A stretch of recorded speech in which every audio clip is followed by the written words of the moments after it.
தஞ்சாவூர் மாவட்டம் குள்ளாங்கரை கிராமத்தில் பாதை பிரச்சனையில் பள்ளிக்கு சென்ற மாணவர்களை கட்டையால் வைத்து தடுத்து மிரட்டும் வீடியோ தற்போது வெளியாகி வைரலாகி வருகிறது.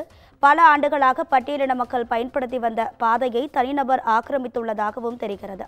இந்நிலையில் பொது பாதையில் சென்ற மாணவர்களை அந்த பகுதியில் ஆக்கிரமித்திருந்த நபர் கட்டையால் தாக்கி மிரட்டும் வீடியோ வைரலாகி வருகிறது.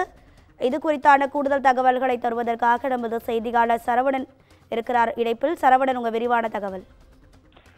வணக்கம் பவித்ரா.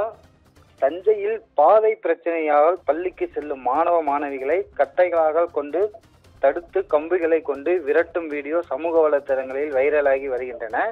தஞ்சை மாவட்டம் கொல்லாங்கரை கிராமத்தில் பல ஆண்டு காலமாக பட்டியலின மக்களின் பயன்படுத்தி வந்த பாதையை தனிநபர்களுக்கு சொந்தமான பாதை என கூறி வேலி போட்டு பாதை மறித்துள்ளதாக கூறப்படுகிறது. இதனால் அவ்வழியில் செல்லும் பள்ளி மாணவ மாணவிகள், கல்லூரி மாணவ மாணவிகள், வேலைக்கும் செல்பவர்கள் என பல தரப்பு மக்களும் பாதிக்கப்பட்டு வருகின்றன சொல்லப்படுகிறது. இந்த நிலையில் இந்த விவகாரம் தொடர்பாக இந்திய கம்யூனிஸ்ட் கட்சி மற்றும் தமிழ்நாடு தீண்டாமை ஒழிப்பு முன்னேறு சார்பில் கடந்த மே மாதம் 2ஆம் தேதி காத்திருப்பு போராட்டமும் அறிவிக்கப்பட்டதாக கூறப்படுகிறது. இந்த போராட்டத்தில் அறிவிக்கப்பட்ட போது கோட்டாட்சியர் தலைமையில் அமைதி பேச்சுவார்த்தையும் நடைபெற்றுள்ளதாக சொல்லப்படுகிறது. அதுவரை பாதை பொதுமக்கள் பயன்படுத்தி கொள்ள வேண்டும் எனவும் சொல்லப்படுகிறது. இந்த நிலையில் அமைதி பேச்சுவார்த்தை முடிந்த பிறகு அந்த வழியாக செல்லும் மாணவ மாணவிகளை கட்டைகளாக வைத்து தடுத்து மேலும் கட்டைகளை கொண்டு அவர்களை விரைத்தும்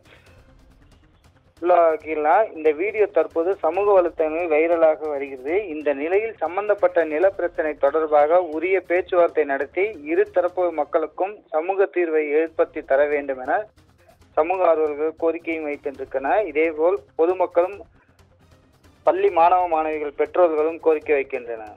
பவித்ரா, தகவல்களுக்கு நன்றி சரவணன்.